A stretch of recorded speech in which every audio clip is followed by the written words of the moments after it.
je n'avais jamais prévu de révéler l'existence de mon appartement terrasse lors du dîner d'anniversaire des 75 ans de grand-mère Éléonore. Mais lorsque la conversation a dévié sur l'immobilier, j'ai mentionné avec désinvolture ma vue sur le jardin du Luxembourg. Le restaurant s'est tu. Ambre, ma sœur perpétuellement gâtée, s'est figée, sa fourchette à mi-chemin de sa bouche, avant d'exploser. Elle a hurlé des accusations tandis que papa laissait tomber sa fourchette sous le choc. C'est alors que tante Mathilde s'est levée et a révélé un secret de famille qui a coupé le souffle à tout le monde.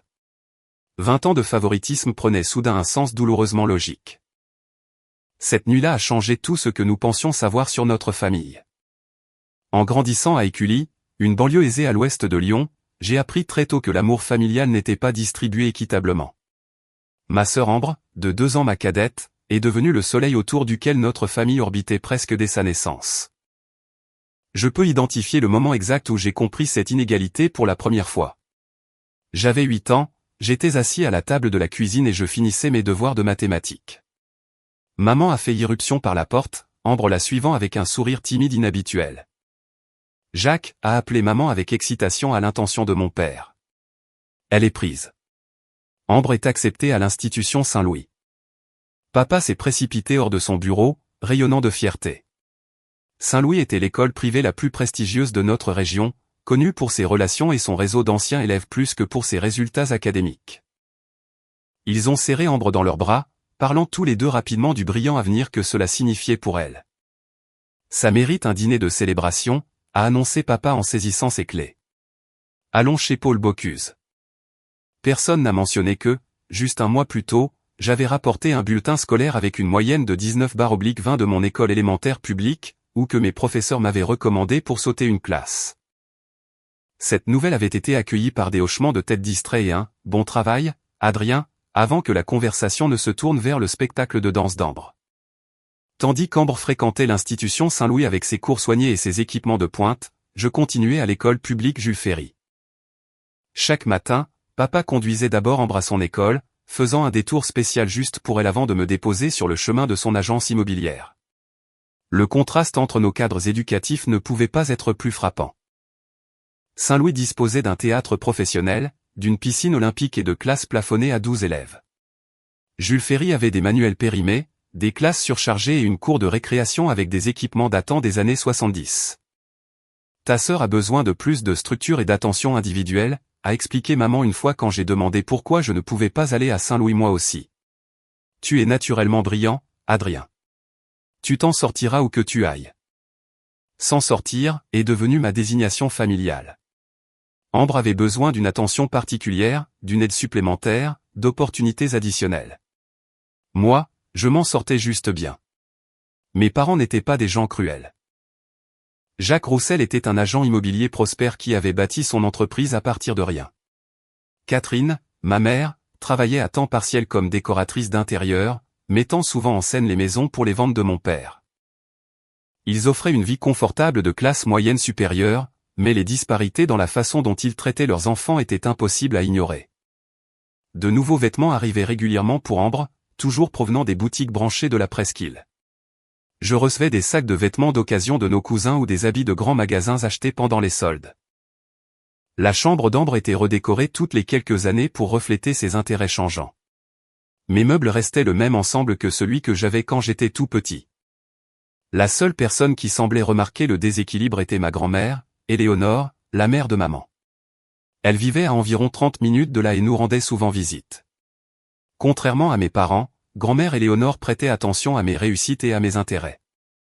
Tu as la tête sur les épaules pour les chiffres, m'a-t-elle dit une fois après m'avoir aidé avec mes devoirs de maths. Et tu réfléchis avant de parler. Ce sont des qualités rares, Adrien. Ces visites sont devenues des points lumineux dans mon enfance, des moments où je me sentais vraiment vu. Elle m'apportait des livres sur des sujets qui m'intéressaient et écoutait attentivement quand je parlais de l'école. Un après-midi de printemps, quand j'avais 12 ans, je suis rentré tôt de l'école pour trouver le bureau de papa vide, mais son journal de travail ouvert sur le bureau. Je ne fouinais pas intentionnellement, mais une colonne intitulée « Études enfants » a attiré mon attention. Là, de l'écriture soignée de mon père, se trouvait un compte rendu détaillé d'un fonds d'épargne pour Ambre, avec des contributions mensuelles remontant à plusieurs années. Le total courant m'a fait écarquiller les yeux. J'ai feuilleté les pages, cherchant mon nom, certain qu'il devait y avoir un fond similaire pour moi. Il n'y avait rien. Ce soir-là, j'ai entendu mes parents discuter des activités d'été d'Ambre. Le stage est cher, disait maman. Mais ça pourrait vraiment aider sa confiance en elle. Et il les emmène faire ces voyages incroyables dans des musées et des événements culturels. Elle mérite les meilleures opportunités, a répondu papa. On s'arrangera. Je me suis retiré silencieusement dans ma chambre, une réalisation glaciale s'installant dans mon estomac. Ce n'était pas juste qu'Ambre recevait plus d'attention ou de plus belles choses. Mes parents investissaient activement dans son avenir tout en supposant que je me débrouillerais d'une manière ou d'une autre par moi-même. Cette nuit-là a marqué la première fois où j'ai ressenti un véritable ressentiment, mais aussi la naissance d'une détermination qui allait façonner mon avenir. Si je ne pouvais pas compter sur le soutien de mes parents, je devrais créer mes propres opportunités. Le lycée n'a fait qu'élargir le fossé entre l'existence privilégiée d'Ambre et ma vie de plus en plus indépendante. Alors qu'elle continuait au lycée privé de l'institution, je fréquentais le lycée Jean Jaurès, l'établissement public local. À ce stade, le contraste dans la façon dont nous étions traités était devenu si normalisé que je prenais rarement la peine de le commenter. Ce que mes parents ne réalisaient pas, c'est que j'avais commencé à exceller d'une manière qu'ils ne remarquaient jamais. Je maintenais une moyenne de 18/20 tout en travaillant 20 heures par semaine dans une librairie locale. J'ai rejoint le club de débat et le club d'investissement, développant des compétences qui se révéleraient plus tard inestimables. Ma conseillère d'orientation me disait régulièrement que j'étais l'un des élèves les plus prometteurs de notre promotion.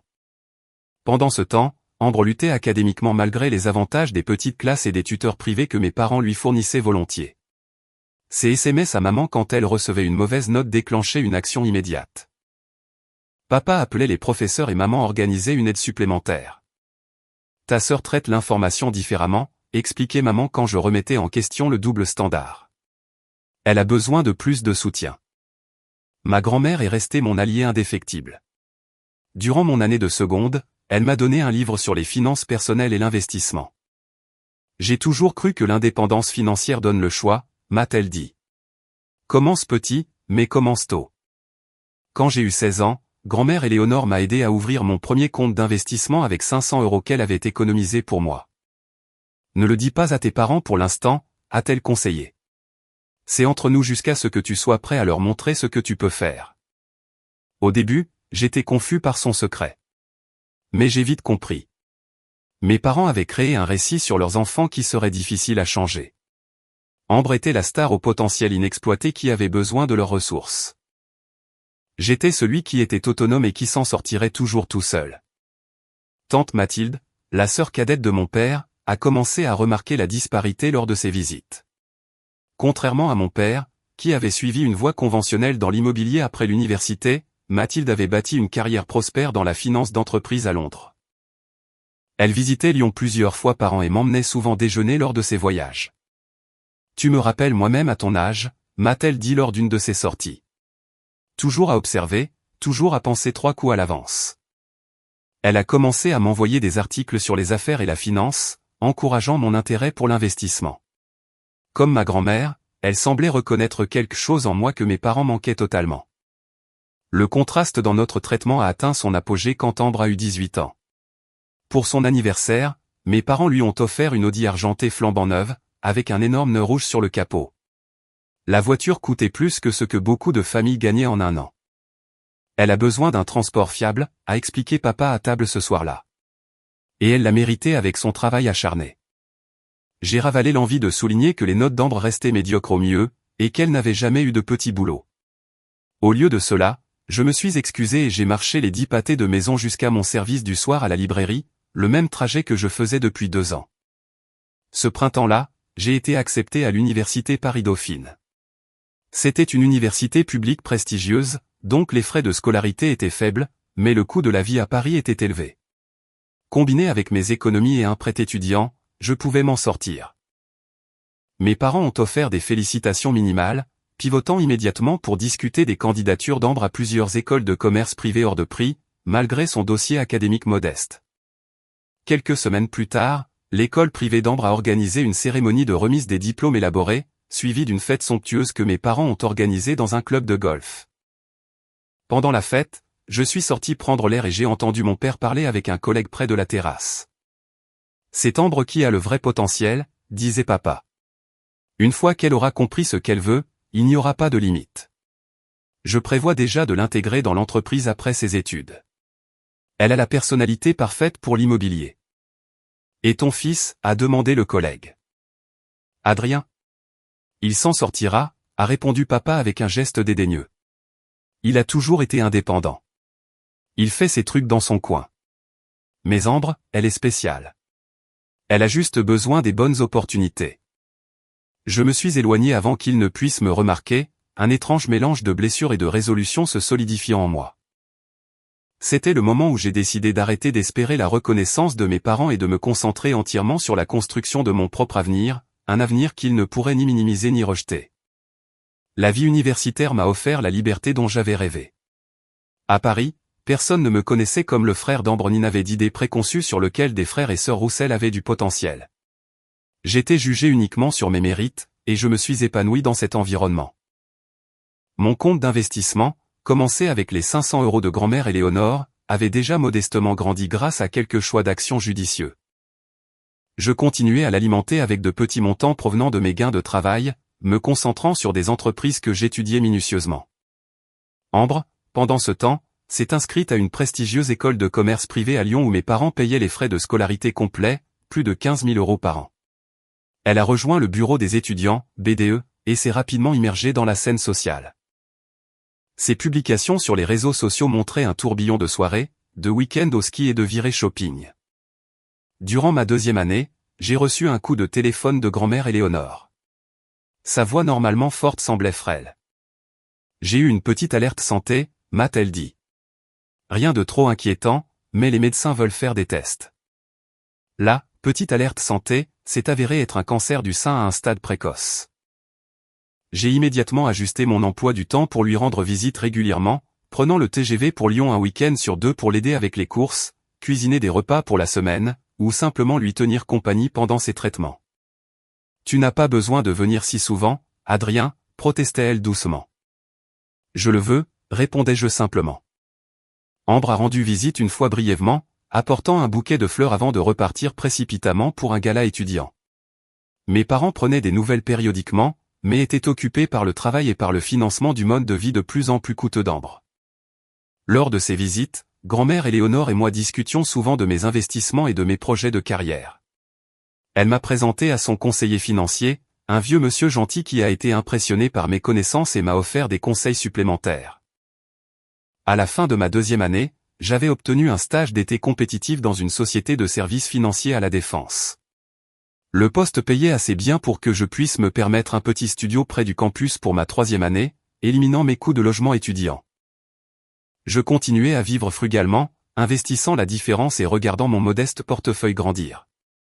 Cet automne-là, j'ai rencontré le professeur Dubois, qui enseignait la finance d'entreprise avancée. Après avoir obtenu la meilleure note à l'examen partiel, il m'a invité à son bureau.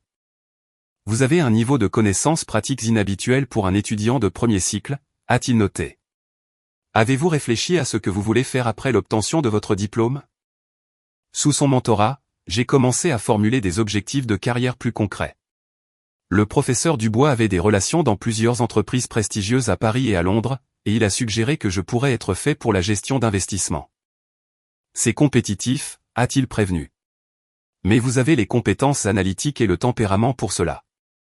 Avec ces encouragements, j'ai postulé et obtenu un stage de césure très recherché chez Meridian Capital, une société d'investissement respectée à Paris. L'expérience a confirmé mon cheminement de carrière et ouvert des portes que je n'avais pas imaginées possibles. À travers tout cela, je maintenais un contact minimal avec ma famille. Nos interactions étaient tombées dans un schéma prévisible, de brefs appels téléphoniques où mes parents posaient des questions sommaires sur mes études avant de partager avec enthousiasme les dernières aventures ou réalisations d'Ambre, dont la plupart semblaient impliquer des connexions sociales plutôt que des accomplissements académiques ou professionnels. À la Toussaint, je suis rentré à la maison pour le week-end et j'ai trouvé Ambre là aussi, de manière inattendue. Elle passait normalement les vacances à voyager avec des amis, ses dépenses couvertes par nos parents. Au dîner, il est apparu qu'Ambre avait décidé de changer de spécialisation pour la 3e fois, entrant maintenant dans sa 4e année avec aucun chemin clair vers le diplôme. Le marketing n'était juste pas le bon choix, a-t-elle expliqué en picorant sa nourriture. Je pense que les ressources humaines seraient mieux. Tout ce qui te rend heureuse, ma chérie, a dit maman avec soutien. Plus tard dans la soirée, j'ai entendu mes parents discuter de la situation d'Ambre à voix basse. Elle prend juste le temps de trouver sa passion, insistait papa. Tout le monde ne suit pas un chemin linéaire. Je sais, a soupiré maman. Mais une autre année de frais de scolarité n'était pas dans le budget. On trouvera une solution, a répondu papa. Peut-être qu'elle peut travailler avec moi à temps partiel pour acquérir une expérience du monde réel. En fait, je pensais qu'elle réussirait bien dans l'immobilier. Elle a la personnalité pour ça. Le lendemain matin, tante Mathilde est arrivée pour le café et m'a pris à part. Ils t'ont raconté la dernière, a-t-elle demandé doucement. Quand j'ai secoué la tête, elle a continué, Ambre a complètement abandonné. Elle n'est plus à l'école depuis septembre, mais ne voulait pas le dire à tes parents tant qu'elle n'avait pas compris quoi faire. Ils lui ont déjà acheté un appartement dans le centre de Lyon. Et ton père crée un poste pour elle dans son entreprise. La révélation aurait dû me mettre en colère, mais je me sentais étrangement détaché. Le schéma était si bien établi maintenant que je pouvais presque prédire ce qui allait se passer. Ambre aurait du mal dans le poste créé pour elle. Mes parents trouveraient des excuses et fourniraient un soutien supplémentaire, et le cycle continuerait. Ce que je n'aurais pas pu prédire, c'est comment ce moment solidifierait ma résolution de réussir selon mes propres termes. Si ma famille ne pouvait pas voir ma valeur, je créerais une vie si indéniablement réussie qu'il serait impossible de l'ignorer. Grâce aux relations du professeur Dubois et à ma performance en stage, j'ai reçu plusieurs offres d'emploi. Après mûre réflexion, j'ai accepté un poste chez Kingston Financial Group à Paris, une firme prestigieuse connue pour ses normes rigoureuses et ses excellentes opportunités d'avancement. Paris, a dit grand-mère Éléonore quand je l'ai appelée pour lui dire. C'est merveilleux, Adrien. Ton grand-père a toujours voulu visiter cette ville plus longuement. J'ai promis de l'emmener visiter une fois que je serais installé, une promesse que j'avais l'intention de tenir. Son cancer était en rémission, mais les traitements l'avaient vieilli, et j'étais très conscient de la préciosité de notre temps ensemble. Mon salaire de départ chez Kingston était modeste selon les standards parisiens de la finance, mais substantiel par rapport à la plupart des postes de débutants. J'ai trouvé un petit studio dans le 19e arrondissement, loin des quartiers glamour des Champs-Élysées, mais abordable et avec un trajet raisonnable vers le quartier d'affaires. L'espace faisait à peine 20 mètres carrés avec une kitchenette si petite que je pouvais toucher les deux murs simultanément, mais c'était chez moi. Dès le début, j'ai établi une routine financière disciplinée que mes collègues trouvaient soit impressionnante, soit légèrement folle. J'apportais mon déjeuner de la maison tous les jours, je limitais les sorties sociales à une fois par semaine, et je vivais avec 40% de mes revenus. 30% allaient dans des comptes de retraite et 30% dans mon portefeuille d'investissement. Chez Kingston, je me suis immergé dans l'apprentissage de chaque aspect du métier. Je me portais volontaire pour des projets supplémentaires, j'arrivais tôt et je restais tard. Alors que d'autres nouveaux associés se plaignaient de la charge de travail ou de la navigation politique requise, je trouvais l'environnement stimulant. Ici, les résultats importaient plus que la personnalité ou les relations. Mon superviseur direct, Thomas Blanc, a remarqué mon dévouement et a commencé à m'assigner des projets plus complexes. À la fin de ma première année, j'avais établi une réputation de personne fiable qui pouvait gérer des tâches analytiques difficiles. Pendant ce temps, grâce à des recherches minutieuses et quelques risques calculés, mon portefeuille d'investissement personnel performait exceptionnellement bien. J'avais développé une spécialité dans l'identification d'entreprises de taille moyenne sous-évaluées prêtes pour la croissance, et plusieurs de mes premiers investissements avaient déjà doublé de valeur.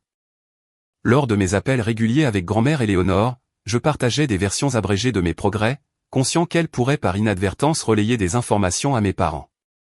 Avec tante Mathilde, qui visitait Paris régulièrement pour affaires, j'étais plus ouvert.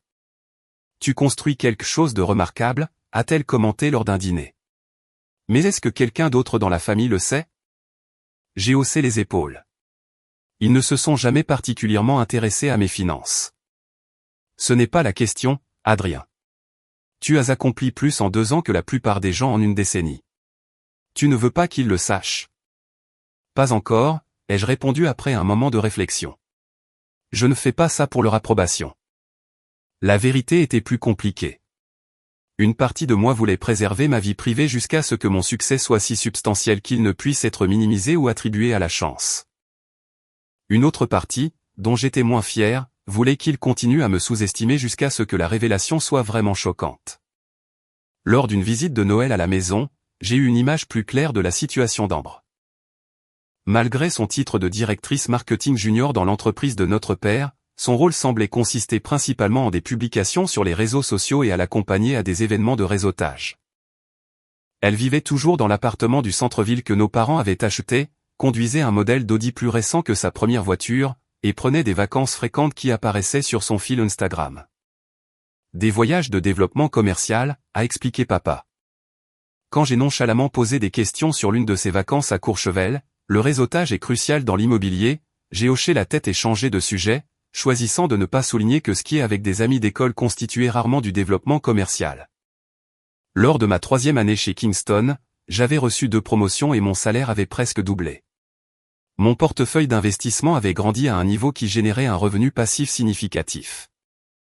Je continuais mon mode de vie frugal, mes collègues ignorant que le modeste Adrien Roussel, qui apportait des restes pour le déjeuner, avait un patrimoine approchant le million d'euros. C'est durant cette période que j'ai rencontré Raphaël Simon, une architecte travaillant pour un cabinet spécialisé dans les rénovations commerciales. Nous nous sommes connectés lors d'un événement de remerciement client, où j'ai été immédiatement attiré par son intelligence et sa confiance sans prétention. Contrairement aux femmes précédentes avec qui j'étais sorti, qui perdaient souvent intérêt lorsqu'elles découvraient mon appartement modeste et mon manque apparent d'intérêt pour l'affichage de richesse, Raphaël valorisait la substance plus que l'apparence. Notre relation s'est développée naturellement, basée sur une véritable compatibilité plutôt que sur des attractions superficielles. Tu es différent des autres gars de la finance que j'ai rencontrés, m'a-t-elle dit après quelques mois de relation.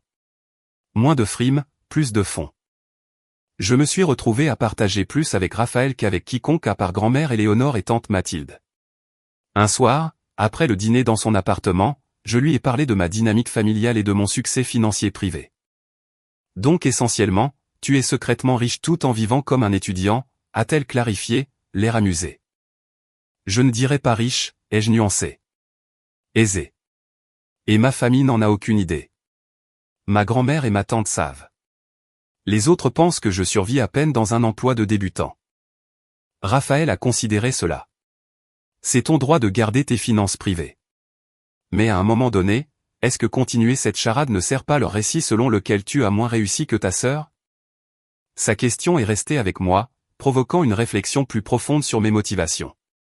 Est-ce que je maintenais ma vie privée par principe? Ou attendais-je le moment parfait pour ma vindicte? Je ne devrais probablement pas te dire ça, a-t-elle commencé avec hésitation. Mais je pense que tu devrais savoir. Tes parents ont hypothéqué leur maison il y a 6 mois. Quoi? Pourquoi? Ambre a convaincu ton père d'investir dans un service de conciergerie immobilière de luxe. Elle voulait lancer un concept pour connecter les acheteurs de propriétés de prestige avec des designers et des services de style de vie.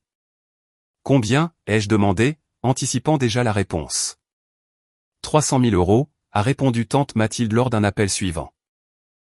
L'entreprise a duré moins de 6 mois avant de faire faillite. De ce que je peux comprendre, la plupart de l'argent est passé dans la location d'un bureau coûteux, des supports marketing haut de gamme, et l'embauche de ses amis comme consultants. J'ai ressenti un mélange complexe d'émotions.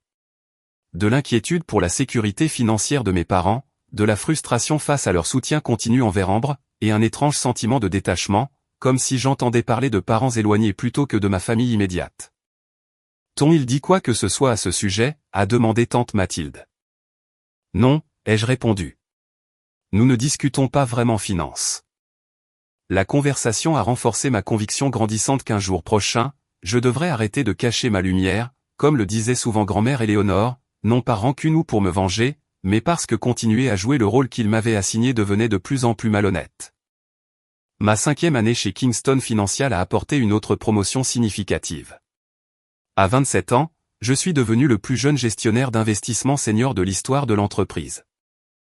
Le poste s'accompagnait d'une rémunération considérablement accrue, incluant une structure de bonus de performance qui reflétait ma capacité constante à identifier des opportunités d'investissement rentables. Après des années d'épargne disciplinée et d'investissement stratégique, mon patrimoine avait atteint un niveau qui semblait presque irréel, surtout compte tenu de mon mode de vie modeste continu. Mes collègues me percevaient toujours comme l'analyste calme et économe qui conduisait une voiture d'occasion raisonnable et vivait dans un appartement quelconque. Un soir, assis dans mon petit studio après une autre journée de travail de 14 heures, j'ai pris une décision. Il était temps de m'accorder une indulgence significative, un espace qui reflétait mon succès tout en s'alignant avec mes valeurs de qualité et d'investissement à long terme. J'ai commencé à rechercher sur le marché immobilier parisien, cherchant des propriétés qui prendraient de la valeur avec le temps tout en offrant l'espace de vie dont je réalisais maintenant avoir besoin. Après avoir visité des douzaines d'options, je l'ai trouvé. Un appartement terrasse au dernier étage d'un immeuble haussmannien dans le 6e arrondissement, avec une vue imprenable sur le jardin du Luxembourg et la tour Eiffel au loin. L'espace n'était pas ostentatoire selon les normes du luxe parisien, mais il était indéniablement haut de gamme. 2 chambres, une cuisine de chef, des baies vitrées et une terrasse privée. Le prix était substantiel, même pour Paris, mais bien dans mes moyens, surtout puisque je prévoyais de payer comptant, évitant entièrement l'emprunt. Le processus d'achat a été direct mais long, impliquant de multiples inspections, l'approbation de la copropriété et de la paperasse. Tout au long, j'ai maintenu ma vie privée, ne partageant les détails qu'avec Raphaël, qui a fourni une aide précieuse sur les mérites architecturaux de la propriété et son potentiel de rénovation. C'est un espace magnifique, a-t-elle dit lors de notre dernière visite avant la signature. Mais es-tu sûr d'être prêt pour un tel changement? C'est à des années-lumière du 19e arrondissement. Je pense que je l'ai mérité, ai-je répondu, me surprenant moi-même par la conviction dans ma voix. Une fois l'achat terminé, j'ai pris mon temps pour meubler l'espace, travaillant avec Raphaël pour sélectionner des pièces de qualité qui dureraient des décennies plutôt que de suivre les tendances passagères. Le processus était méthodique et profondément satisfaisant. Si différent du cycle constant de consommation et de remplacement que j'avais observé chez mes parents. Durant cette période, j'ai reçu un appel de grand-mère Éléonore. Son cancer était revenu de manière plus agressive cette fois, bien qu'elle essaya de minimiser la gravité. J'ai immédiatement organisé une visite à Lyon le week-end suivant. Assis dans son salon, entouré de photos de ses 74 années de vie, nous avons parlé plus ouvertement que jamais auparavant. Je veux que tu saches à quel point je suis fier de toi, Adrien, a-t-elle dit, sa voix stable malgré sa condition affaiblie. Pas seulement de ce que tu as accompli, mais de comment tu l'as accompli avec intégrité. J'ai eu de bons exemples, ai-je répondu en prenant sa main. J'ai pensé à mon anniversaire le mois prochain, a-t-elle continué. Le grand 75. Ton père veut organiser un dîner dans ce nouveau restaurant en ville, le Méridien. J'y serai. Je le promets. Bien. Elle a fait une pause, semblant choisir ses mots suivants avec soin. Adrien, j'espère que tu envisageras de partager davantage de toi-même avec la famille. Pas seulement les parties que tu penses qu'ils veulent voir. Tu veux dire leur parler de mes finances, de mon appartement, ai-je demandé, surpris par sa franchise.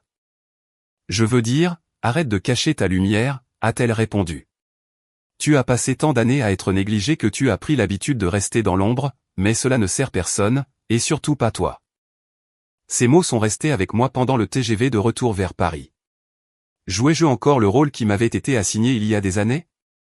Le fils mis de côté, celui qui s'en sortirait toujours tout seul en maintenant cette façade? Renforçais-je en fait leurs idées fausses? La semaine avant le dîner d'anniversaire de grand-mère Éléonore, tante Mathilde m'a appelé. Tu viens pour le dîner, a-t-elle demandé sans préambule.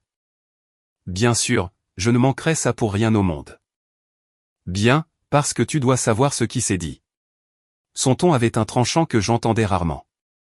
J'étais chez tes parents le week-end dernier et Ambre était là avec son nouveau copain, un analyste de fonds spéculatifs qu'elle essaie d'impressionner.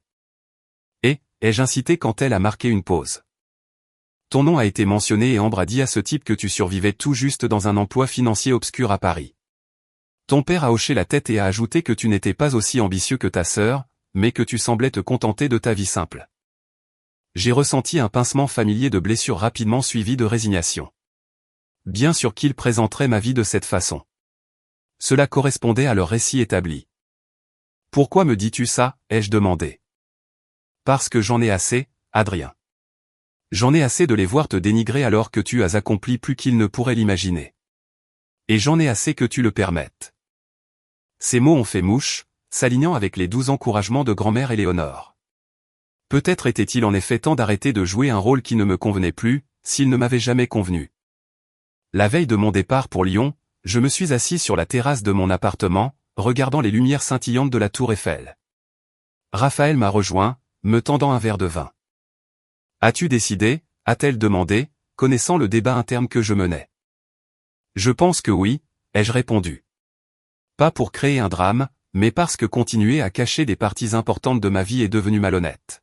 « Quoi que tu décides, je te soutiens », a-t-elle dit en s'appuyant contre mon épaule. « Rappelle-toi juste pourquoi tu le fais.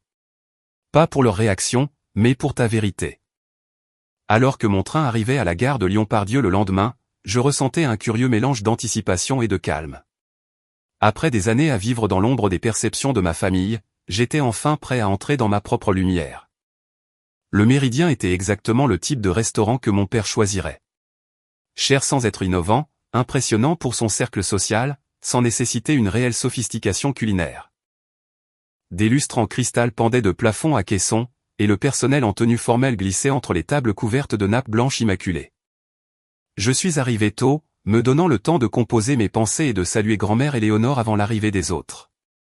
Elle était déjà assise à notre table réservée, élégante dans une robe bleue que je reconnaissais de plusieurs Noëls passés.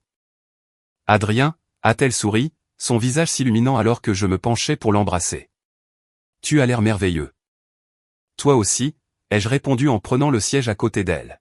« Comment te sens-tu ?»« Assez bien pour le gâteau » a-t-elle dit avec un clin d'œil. « Et pour voir toute ma famille réunie. » Nous avons discuté tranquillement jusqu'à ce que les autres commencent à arriver. Tante Mathilde est venue ensuite, me lançant un regard significatif alors qu'elle prenait le siège de l'autre côté de grand-mère Éléonore. Mes parents sont arrivés ensemble. Papa en costume d'affaires malgré le samedi soir. Maman dans une tenue qui semblait nouvellement achetée. Ambre était la dernière, faisant une entrée dans une robe de créateur. Son petit ami Thibaut la suivait. Il avait le look de l'analyste financier type, de sa montre coûteuse à son attitude faussement décontractée qui suggérait qu'il se considérait légèrement au-dessus de tout cela. « Désolé pour le retard », a annoncé Ambre. Ne semblant pas particulièrement désolé. La circulation était folle en venant de notre côté de la ville. Les présentations ont été faites, les boissons commandées, et la dynamique familiale prévisible a commencé à se déployer. Ambre a dominé la conversation, détaillant ses derniers projets dans l'entreprise de notre père et les événements exclusifs de l'industrie auxquels elle avait assisté. Nous repositionnons toute la marque, a-t-elle expliqué, gesticulant avec une main manucurée. Papa est finalement d'accord que nous devons cibler exclusivement le marché du luxe. Papa hochait la tête fièrement tandis que maman ajoutait des commentaires de soutien. Grand-mère Éléonore écoutait poliment, mais continuait de me jeter des coups d'œil avec un sourire subtil qui suggérait qu'elle attendait que quelque chose de plus intéressant se produise. Quand les entrées sont arrivées, j'ai présenté son cadeau à grand-mère Éléonore, un album photo relié en cuir que j'avais soigneusement assemblé. C'est juste la première partie, ai-je expliqué alors qu'elle l'ouvrait. Ce sont des photos de nous ensemble de chaque année de ma vie avec des notes sur ce que tu m'as appris cette année-là.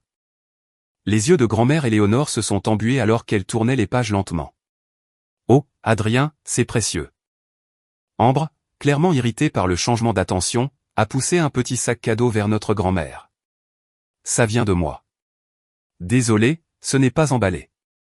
C'était une semaine de dingue.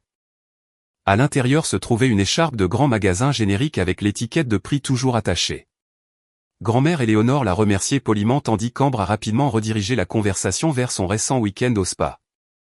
Alors que les plats principaux arrivaient, Thibaut a commencé à parler de son travail, lâchant des noms d'institutions financières et se vantant de transactions qu'il avait supposément influencées.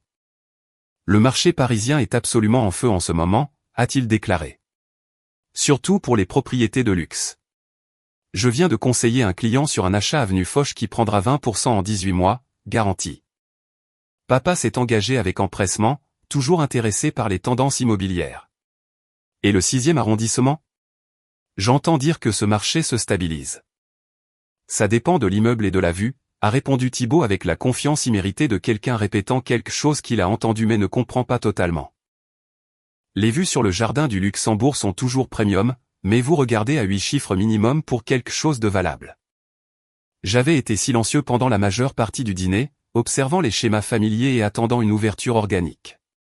Celle-ci semblait aussi bonne qu'une autre. Le parc est magnifique en automne, ai-je commenté doucement. Les couleurs vues d'en haut sont particulièrement frappantes. Vues d'en haut, a demandé Ambre sèchement. Toujours prompte à détecter tout vol potentiel de projecteur. Qu'est-ce que tu veux dire par vue d'en haut?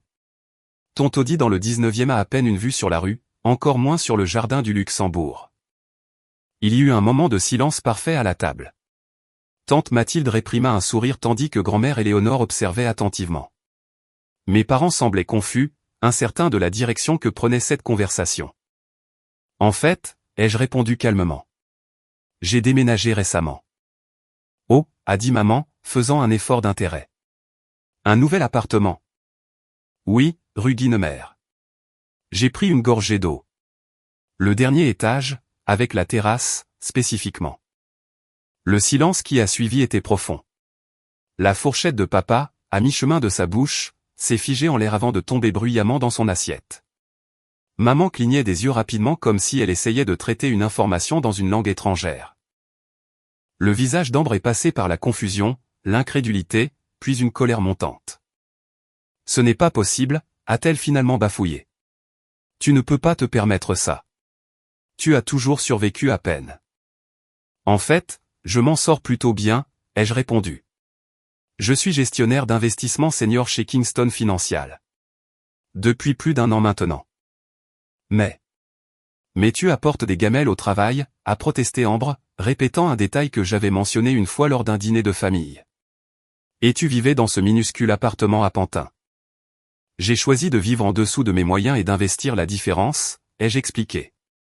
Ça a été une stratégie efficace. C'est ridicule. La voix d'Ambre s'est élevée, attirant les regards des tables voisines. Tu sors ça juste pour voler l'attention à l'anniversaire de grand-mère. Tu as toujours été jaloux de moi, essayant toujours de te faire paraître spécial alors que nous savons tous que tu es juste. Juste ordinaire. Ambre, s'il te plaît, assieds-toi, a supplié maman, regardant autour d'elle les autres convives qui observaient maintenant ouvertement notre table. Non, je ne resterai pas assise ici à écouter ces mensonges ridicules. La voix d'Ambre avait atteint presque un hurlement. Il invente tout ça. C'est toujours lui le jaloux, celui qui ne pouvait pas supporter que maman et papa m'aiment plus.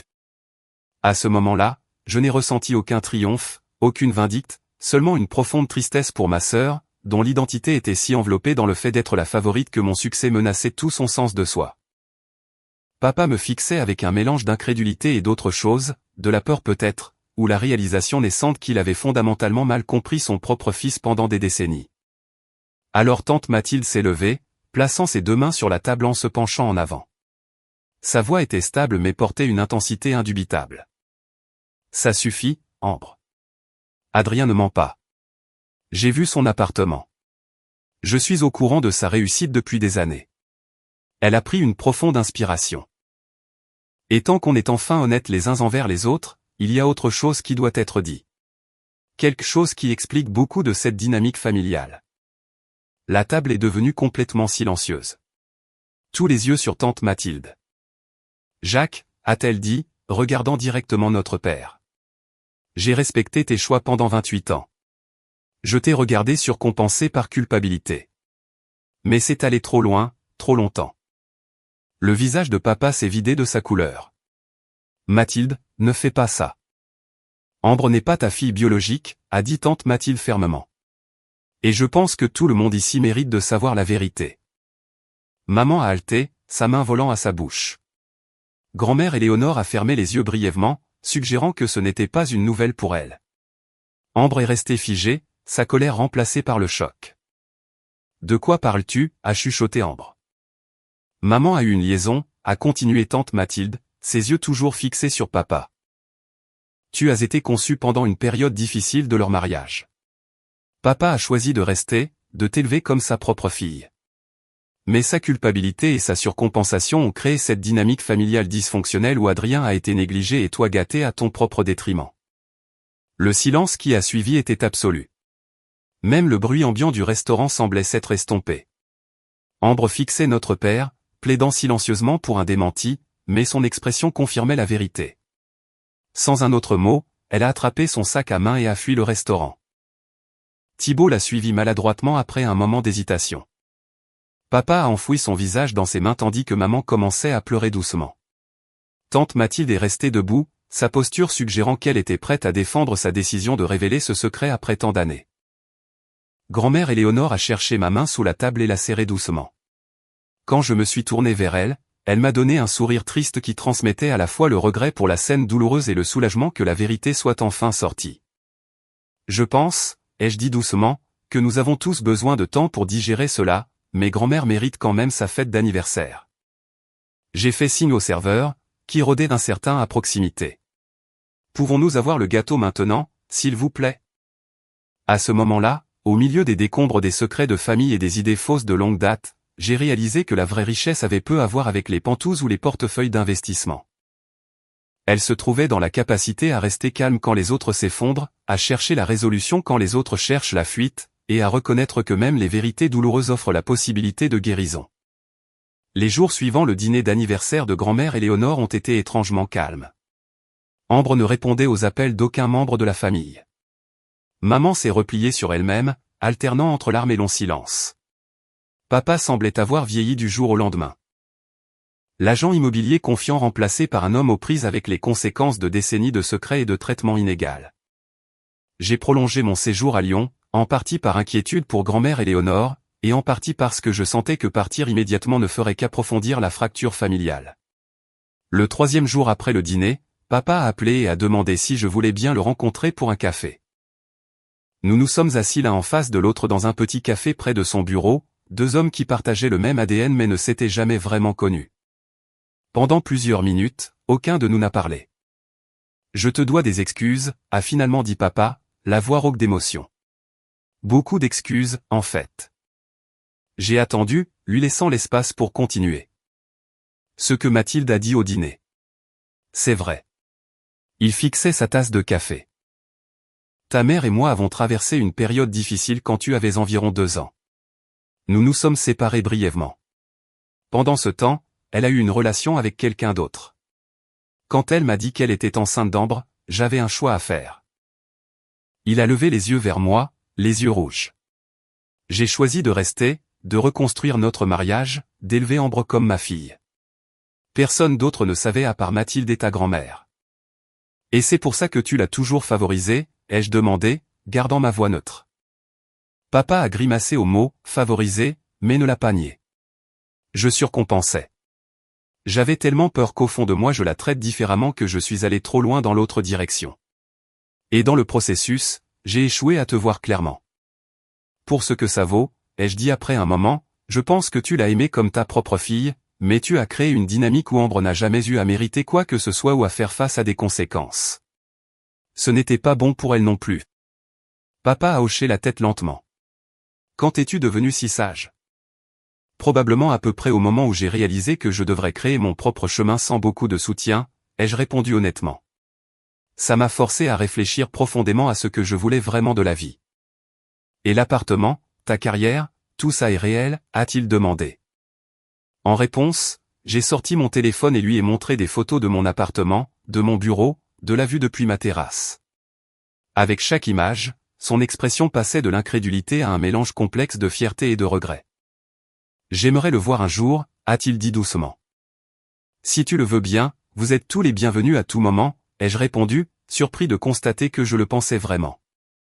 La conversation a dévié sur Ambre, qui séjournait chez une amie et refusait tout contact avec nos parents. Papa semblait sincèrement inquiet de sa capacité à assimiler cette révélation. Elle a construit toute son identité autour du fait d'être spéciale, d'être la favorite, a-t-il dit. Je m'inquiète de la façon dont elle va s'en sortir quand cette fondation est ébranlée. Donne-lui du temps, ai-je conseillé. Et quand elle sera prête à parler, sois honnête avec elle, surtout, y compris le fait que tes choix n'étaient pas de sa faute. Quand je suis rentré à ma chambre d'hôtel ce soir-là, j'ai trouvé un SMS d'Ambre. Peut-on parler seul? Nous nous sommes rencontrés le lendemain matin dans un petit parc près de notre maison d'enfance. Ambre semblait différente. Son apparence habituellement soignée remplacée par quelque chose de plus modéré, plus authentique. Est-ce vrai? A-t-elle demandé sans préambule à propos de papa n'étant pas son père biologique. Oui, ai-je répondu simplement. Mais il t'a choisi, Ambre. Il a choisi d'être ton père de toutes les manières qui comptent. Elle est restée silencieuse un long moment. Et l'appartement? Ton travail? Tout ça est réel aussi? Oui. Pourquoi tu ne nous l'as pas dit? Dis-moi, m'aurais-tu cru, ai-je demandé doucement. Ou aurais-tu trouvé un moyen de rejeter ça pour maintenir le récit familial? Son silence était une réponse suffisante. Je ne suis pas sûr de qui je suis désormais, a-t-elle finalement dit, sa voix petite. Si je ne suis pas l'enfant doré de Jacques et Catherine Roussel, alors qui suis-je? Tu es toujours Ambre, ai-je répondu. Tu es toujours capable, charmante et socialement intelligente. Ce sont de vraies qualités. Tu as juste besoin d'apprendre à les utiliser de manière plus productive. Nous avons parlé pendant près de 2 heures, plus honnêtement que nous ne l'avions jamais fait auparavant. Ambre a admis se sentir de plus en plus vide au fil des années avec rien de substantiel à montrer pour tous les avantages qu'elle avait reçus. J'ai reconnu le ressentiment que j'avais porté et comment il avait alimenté à la fois ma motivation et mon secret. Je ne veux pas être la personne qu'ils ont faite de moi, a-t-elle dit alors que nous nous préparions à partir. La fille titrée qui ne peut pas fonctionner dans le monde réel. Alors ne le sois pas, ai-je répondu simplement. Il n'est jamais trop tard pour réécrire ton histoire. Au cours des mois suivants, une guérison prudente a commencé au sein de notre famille. J'ai invité tout le monde à Paris pour voir mon appartement, une invitation acceptée avec divers degrés d'enthousiasme. Maman et papa sont arrivés en premier, leur maladresse laissant progressivement place à un véritable intérêt pour ma vie. Grand-mère Éléonore est venue ensuite, sa fierté évidente alors qu'elle marchait dans chaque pièce, me rappelant occasionnellement des conversations que nous avions eues des années plus tôt sur mes rêves et mes objectifs. Ambre a été la dernière à visiter, arrivant seule après avoir mis fin à sa relation avec Thibaut. Elle a marché silencieusement pendant plusieurs minutes avant de parler. Tu as construit tout ça toi-même, a-t-elle dit, non pas comme une question, mais comme une réalisation. Sans l'aide de personne. Pas entièrement sans aide, ai-je corrigé. Grand-mère Éléonore a cru en moi. Tante Mathilde aussi. Et j'ai eu des professeurs et des mentors qui ont reconnu mon potentiel. Mais pas maman et papa, a-t-elle fini. Ils m'ont donné d'autres choses, ai-je dit, me surprenant moi-même par le véritable pardon que je ressentais. La stabilité, un foyer sûr, la liberté de trouver ma propre voie. La visite d'Ambre a marqué un tournant dans notre relation. Pour la première fois, elle a demandé mon avis sur sa carrière et ses finances, écoutant avec un véritable intérêt plutôt qu'avec une défensive compétitive. Dans l'année qui a suivi, notre famille a subi une transformation qu'aucun de nous n'aurait pu prédire. Papa s'est retiré de la gestion active de son entreprise immobilière, reconnaissant que la retraite était plus proche qu'il n'avait voulu l'admettre. Maman a commencé une thérapie pour aborder la culpabilité et les secrets qu'elle avait portés pendant des décennies. Leur mariage, étonnamment, semblait plus fort pour avoir enfin confronté la vérité. Ambre, peut-être le plus surprenant, a montré le plus grand changement. Elle s'est inscrite à des cours de gestion dans une école locale, abordant l'éducation avec un sérieux qu'elle n'avait jamais montré auparavant. Elle a continué à travailler dans l'entreprise de notre père, mais a insisté pour commencer à un poste de débutant approprié et mériter tout avancement. Je veux savoir que je peux faire ça, a-t-elle expliqué lors de l'un de nos appels téléphoniques désormais réguliers. Que j'ai de la valeur au-delà d'être la favorite. Je me suis retrouvé dans la position inattendue de mentor pour ma jeune sœur, l'aidant à comprendre les états financiers, la stratégie d'entreprise et l'éthique professionnelle. Elle s'est avérée être une apprenante rapide lorsqu'elle était correctement motivée. La santé de grand-mère Éléonore s'est stabilisée suffisamment pour qu'elle puisse être témoin de ces transformations familiales, quelque chose qu'elle a décrit comme « le meilleur cadeau de mes dernières années ». Lors d'une de mes visites à Lyon, elle m'a confié qu'elle avait toujours su pour la filiation d'Ambre, mais avait respecté la décision de mes parents de garder cela privé. J'aurais juste aimé qu'ils trouvent un moyen plus sain de gérer ça, a-t-elle dit. Sans faire de toi le dommage collatéral. Je ne suis pas sûr que je serais qui je suis sans cette expérience, ai-je réfléchi. Avoir à forger mon propre chemin m'a rendu plus fort d'une manière que je n'aurais peut-être pas été autrement. Ma relation avec Raphaël s'est approfondie tout au long de cette période de réconciliation familiale. Elle a rencontré ma famille lors de leurs diverses visites à Paris, observant les dynamiques changeantes avec une compassion perspicace. Tu leur fais du bien, m'a-t-elle dit un soir alors que nous étions assis sur notre terrasse à regarder le coucher de soleil sur les toits parisiens. Tu as brisé le schéma sans briser la famille. Le point culminant de la transformation de notre famille est arrivé 1 an après le dîner d'anniversaire révélateur. J'ai organisé le déjeuner de Noël dans mon appartement, la première fois que notre famille entière, y compris tante Mathilde, se réunissait depuis cette nuit fatidique. Alors que nous étions assis autour de la table à manger, la conversation coulant plus naturellement qu'elle ne l'avait jamais fait auparavant, j'ai regardé chaque visage et réalisé que le vrai succès ne se mesurait pas en mètres carrés ou en retour sur investissement. Il se trouvait dans le courage de vivre authentiquement, de briser les schémas destructeurs et d'offrir aux autres la chance de faire de même. Quand grand-mère Éléonore a levé son verre pour un toast, ses yeux ont rencontré les miens avec un sourire complice. À la vérité, a-t-elle dit simplement. Et à la lumière qui suit quand nous arrêtons de nous cacher dans l'ombre. Plus tard dans la soirée, alors que Raphaël et moi étions sur la terrasse à regarder les lumières de la ville, j'ai partagé mes projets de la demander en mariage la veille de Noël. Son sourire m'a dit qu'elle s'en doutait, mais qu'elle ferait semblant d'être surprise. Tu sais de quoi je suis le plus reconnaissant, ai-je demandé en la serrant contre moi contre le froid de décembre. De quoi? Que l'adversité m'ait façonné sans m'endurcir. Que j'ai trouvé le succès sans perdre mon humanité. Et que j'ai trouvé quelqu'un qui me voit clairement, non pas comme le fils négligé ou le millionnaire secret, mais simplement comme moi-même. Le voyage de cet enfant négligé à l'homme que j'étais devenu était plus long et plus complexe que n'importe quelle transaction immobilière parisienne ou stratégie d'investissement. Mais en me tenant là avec la femme que j'aimais et une famille en guérison à l'intérieur, je savais que chaque étape avait été nécessaire, chaque défi en valait la peine. Avez-vous déjà vécu du favoritisme familial ou dû créer votre propre chemin quand les autres vous sous-estimaient? Commentez ci-dessous et partagez votre histoire. Si vous avez trouvé de la valeur dans ce voyage d'auto-création et de réconciliation familiale, merci d'aimer cette vidéo. Abonnez-vous pour voir plus d'histoires de vie authentiques et partagez avec quelqu'un qui pourrait avoir besoin d'entendre que le succès est possible même quand les chances semblent contre vous. Merci de m'avoir accompagné dans ce voyage émotionnel.